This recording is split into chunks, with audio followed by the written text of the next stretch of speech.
जैसा कि पाकिस्तान की हिस्ट्री में एक चीज़ बहुत कॉमन है, जो कि 47 की वार में भी थी और 65 में भी थी, कि उसके पीछे मिलिटरी का जो है वो अननेसेसरी किस्म की डिसीजन मेकिंग की पावर्स थी, कि उन्होंने अवाम को एक तरफ रख के पार्लियामेंट्स जो है उनको ना कंसल्ट करके जो पॉपुलर मैंडेट है वो लिए बगैर अपनी फ़ौजों को जो है वो जंग में झोंक दिया था।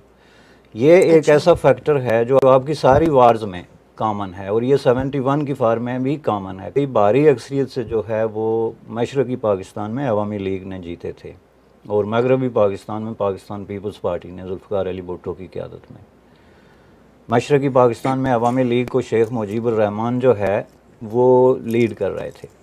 तो इंतखाबात का मकसद यही होता है ना कि आप इंतखाबात करा रहे हैं तो जो भी विनिंग पार्टी है आप जो है इक़्तिदार उसके हवाले कर दें, और ज़ाहिर है कि आबादी के अतबार से वो मेजॉरिटी में थे, तो इसलिए चाहिए तो ये था ना कि इक़्तिदार उनको मुंतकिल कर दिया जाए।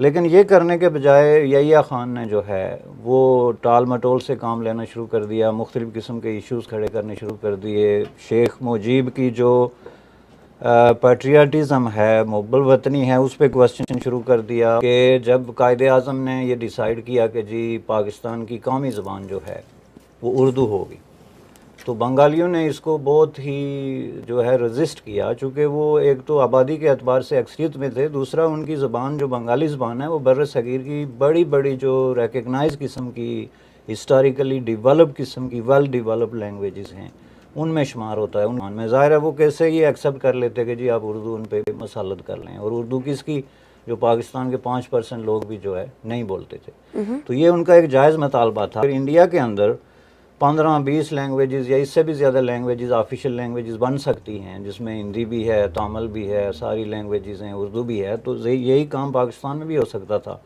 कि आप बांग्लादेश के लोगों के जो लैंग्वेज राइट्स हैं उनको रिकग्नाइज़ करें, ठीक है उर्दू भी बोलें या पढ़ें, लेकिन उनकी जो ज़बान की अपनी वो है उसको होना चाहिए। अब ये है कि उन्होंने इसको डिनाई कर दिया। एक बुक जो है Pakistan India and creation of Bangladesh, Oxford की 15-20 साल पहले आई थी, उसमें ये डिटेल्स थी कि किस तरह जो पाकिस्तान की जो पंजाबी हुक्मरान थे वो बंगालियों की मजाक उड़ाते थे, उनकी शक्ल व शबात की मजाक उड़ाते थे, उनके खाने पीने की मजाक उड़ाते थे कि ये खाना कैसे खाते हैं।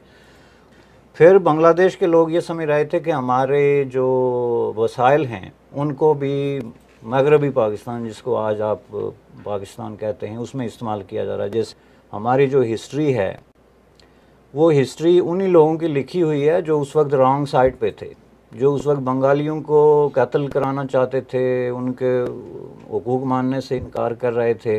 उन्हीं लोगों की लिखी हुई हिस्ट्री जो है वो पाकिस्तान में हमारे बच्चों को पढ़ाई जाती है।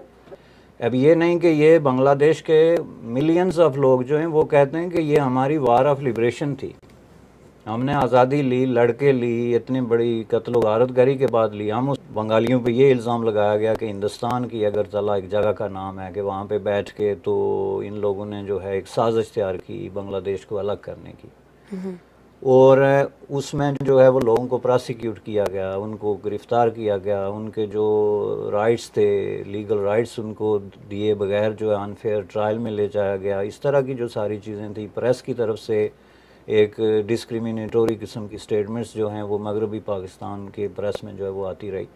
तो ये सारी चीज़ें जो हैं वो अपना अपना एक तरीके से जो है वो रोल जो है वो प्ले कर रही थी। उसमें यह था कि शेख मुजीबुर रहमान के आप सारे माजी को तो देखें अगर, तो बुनियादी तौर पे वो इतना बड़ा मुस्लिम लीगी था जितने के बाकी लोग थे, जितने के कायदे आज़म थे, जितना के लियाकत अली ख़ान था, एक पुराना मुस्लिम लीगी लीडर जो है वो था।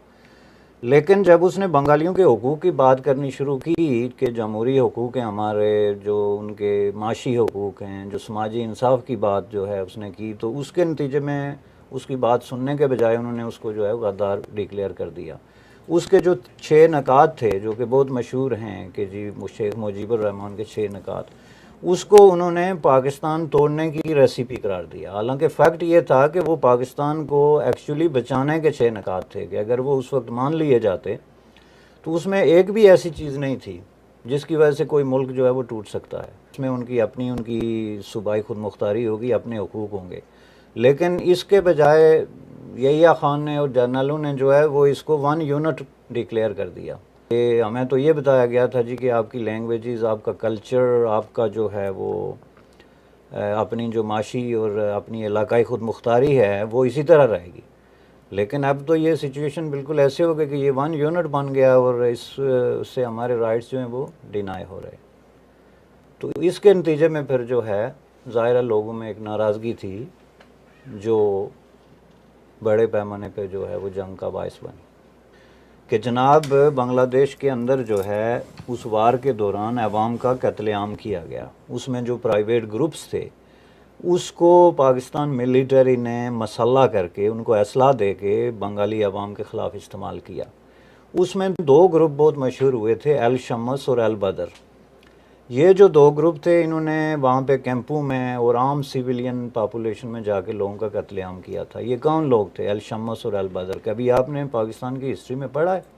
इतना बड़ा वाइटल किस्म का रोल इन लोगों ने प्ले किया बांग्लादेश की इस सारे ट्रेजेडी में, लेकिन आपकी हिस्ट्री में इसके बारे में किसी ने कुछ नहीं लिखा। इसलिए कि मैं बात वही दोहराता हूँ कि इनके हिस्ट्री लिखने वाले भी ये खुद ही थे कि एक तरफ तलवार भी ये खुद चलाते हैं, दूसरी तरफ हिस्ट्री भी खुद लिखते हैं, और तीसरी तरफ आपका नसाब भी यही लोग तैयार करते हैं।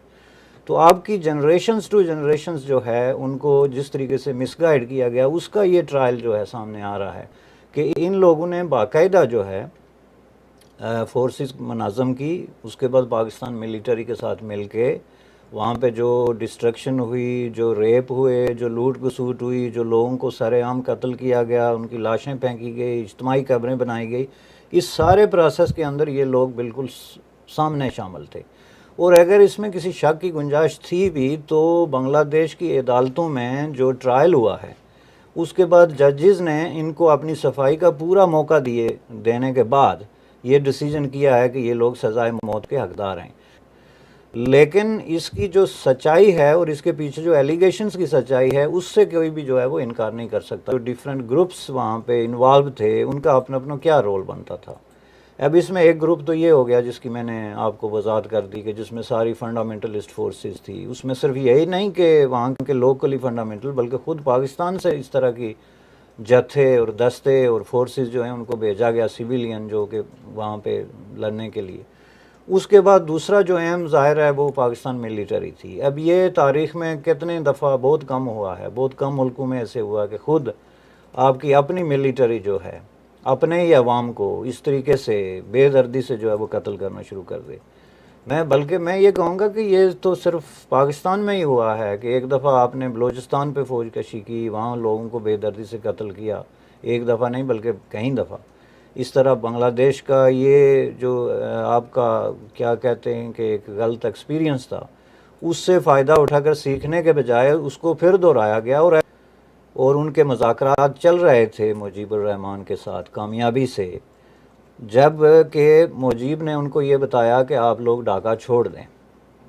तो उन्होंने कहा जी क्यों? तो उन्होंने कहा यहाँ पे फ़ौज कशी होने वाली है, मुझे इसकी जो है इत्तला मिल गई है। यानी इसका एक मतलब ये है कि एक तरफ तो सियासतदान जो हैं वो इस कोशिश में थे कि वो इस मसले को जो है वो रिज़ॉल्व करें, और जब मिलिटरी ये देख रही थी कि ये हो रहे हैं, वहाँ पे कोई तूफ़ान नहीं आ रहा था। जब उनका जो सबसे ज़्यादा पॉपुलर लीडर था वो मुज़ाकरात के मेज़ पे आपके लीडरों के साथ बैठा हुआ था, तो इसका मतलब ये था कि आप वेट कर सकते थे, लेकिन मिलिटरी ने वेट नहीं किया। बाज़ लोगों की राय ये है कि शेख मुजीब का आगे आने की वजह यही थी, चूँकि ज़ाहिर है वो लोग तो सिस्टम चेंज करने की बात कर रहे थे, जो टोटल रेवोल्यूशन जिसको आप इनकलाब कहते हैं, जबकि मुजीब ऐसी कोई बात नहीं कर रहा था। मुजीब के जितने भी मुतालबात थे वो आम एक डेमोक्रेटिक बुर्जुआ स्टाइल के कैपिटलिस्ट मुतालबात थे कि जी बंगालियों के वसाइल उन पे खर्च हों, उनके जमहूरी हकूक़ उनको मिलें, राइट ऑफ वोट हो, कुछ समाजी जो है तब्दीलियाँ जो हैं वो उसमें हों। तो वही जो एक किताब जिसका मैंने आपको हवाला दिया था, Pakistan India in creation of Bangladesh, जो ऑक्सफोर्ड यूनिवर्सिटी ने छापी थी, उसमें एक चीज़ बड़ी क्लियर थी कि पाकिस्तान की जो मिलिटरी एलीट क्लास थी उनका मकसद ये था कि बंगालियों से जान छुड़ाई जाए। वो कोई बंगालियों को अपने साथ रखने के मूड में नहीं थे। उनकी एक वेल कैलकुलेटेड किस्म की ओपिनियन थी कि बंगालियों की एक तो आबादी बहुत बड़ी है, ऊपर से वहाँ पे गुर्बत बेहिसाब है, ऊपर से वहाँ पे जो इन्वायरमेंटल डिज़ास्टर्स हैं, सैलाब आते हैं तो हर साल इतनी तबाही फैलती है, भूख और इस तरह के कैद की सिचुएशन है, तो हम जो है लोग जो मगरबी पाकिस्तान वाले हैं, हम तो खुशहाल हैं, हमारे पास ज़मीनें हैं, हम सब ठीक हैं, और हमें क्या ज़रूरत है कि हम इतनी बड़ी मिलियंस की पॉपुलेशन को जो है अपने गले में डालते रहें। ठीक है, इसलिए हमारे लिए बेहतर यही है कि इनसे जान छुड़ाएं ताकि हम तरक्की करें। ये एक आप यूँ समझ लें कि मिलिट्री की अंदरूनी पॉलिसी थी कि इनसे जान छुड़ाओ, लेकिन बाहर इसमें आपके 90,000 लोग जो हैं कैदी बन गए, 90,000 जो मिलिट्री मैन थे आपके, वो प्रिजनर ऑफ वार बन गए।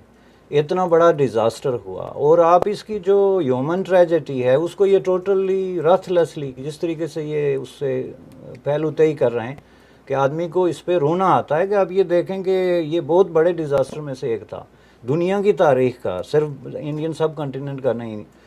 सेकेंड वर्ल्ड वार के बाद ये एक बड़ा डिज़ास्टर था। बांग्लादेश के लोगों की राय ये है कि 30 मिलियन लोग जो हैं वो इसमें जो है मारे गए, 30 लाख लोग सारी। खुद पाकिस्तान के दानश्वर ये मानते हैं कि कम से कम 3 लाख आदमी जो है वो मारा गया।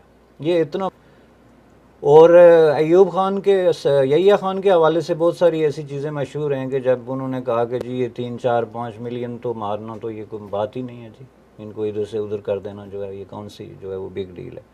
इससे भी बड़ी तादाद में रेफ्यूजी जाना शुरू हो गए। इंडिया के लिए ये एक बहुत बड़ा चैलेंज था फॉर डिफरेंट रीजंस। एक तो ये है कि उनके पास इतने वसाइल नहीं थे, इंडिया बहुत ही गरीब कंट्री थी उस वक्त, जस्ट लाइक, तो इसलिए मैं समझता हूँ कि इंडिया उस वक्त डिफेंसिव था, ऑफेंसिव नहीं था, इंटरनेशनल पोजीशन ऐसी थी।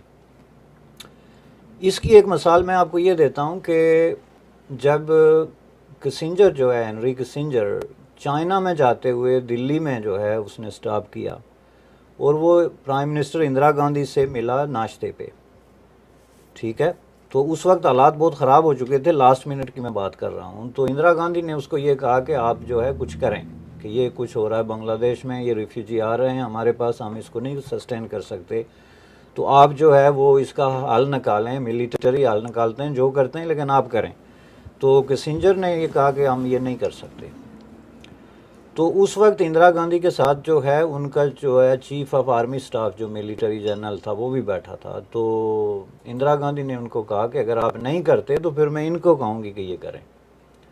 यानी ये एक बहुत बड़ी, आप यूँ समझ लें कि ब्लंट किस्म की थ्रेट थी। अगर इंडिया इंटरेस्टेड होता मिलिट्री ऑपरेशन में तो फिर ये उनको कहने की क्या ज़रूरत थी कि ये तो आखिरी अरबा था ना कि आप कुछ करें, अगर नहीं करते तो हम मिलिट्री ऑपरेशन जो है वो करने पे मजबूर हो जाएंगे। तो आप देखेंगे कि पाकिस्तान ने उसके बाद जो है वो हमला कर दिया था वेस्ट, जो इसका महाज है वेस्ट पाकिस्तान, बारामूला। कहते हैं जी 1971 की वार में कश्मीर फैक्टर नहीं था, कश्मीर फैक्टर था। बारामूला जो है वो कश्मीर में है, पाकिस्तान में नहीं है। बारामूला में इन्होंने जो है वो अपनी फ़ौज उतार दी थी। ये सियालकोट बॉर्डर से हिंदुस्तान के 5 सेक्टर्स पे जो है राजस्थान पे इन्होंने हमला कर दिया था, वेस्ट पाकिस्तान पे।